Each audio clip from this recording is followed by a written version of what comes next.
Last week I saw A Strange Loop. The 2020 Pulitzer Prize winning musical is about a 20 something black gay man who is struggling with his identity in terms of race and sexuality.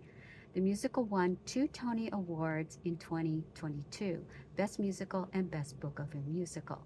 I am black with a lowercase b, and as I remember my 20s, I was very angry because I didn't feel represented in history or in culture as a woman, as a non Judeo Christian, or as a person of East Asian descent. And when I first moved out of my hometown, I found other Japanese Americans thought I was too white. And one of the reasons was something genetic, my hair, which is naturally wavy. Sometimes I joke that I have an inner Latina, considering where I grew up. But my ex husband was one of many people who thought I had an inner white girl and I needed to be more Japanese. But who determines what is white and what is not? My ex in laws? As it turns out, when I went to Japan and met my cousins there, some things people thought were white were really part of my cultural heritage and maybe in my DNA.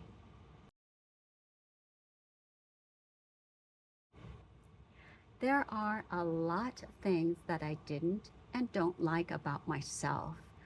I had to learn to love my hair, to love my height, to manage my short temper, and to accept that I will never be an adult size. I don't like growing old and I don't like my scars, but for me, really accepting that I will be shopping in the girls and boys departments and learning to love it has made a huge difference in my outlook on life. So when I began reporting on Comic Con, I embraced the Dragon Lady stereotype with a twist. I am unapologetically Japanese American, but I will never accept the forever foreigner status other people, including other U.S. citizens, attempt to force upon me. In A Strange Loop, one of the issues raised is race and dating preferences. I don't know about gay and lesbian dating, but I knew even before OkCupid's controversial data came out several years ago that race made a difference in the number of replies one received. Over a decade ago, when I was dating, I got the greatest response when I identified myself as being of Japanese descent. My husband and I discussed this, and he felt because of his height and race, he was at the low end of attractiveness.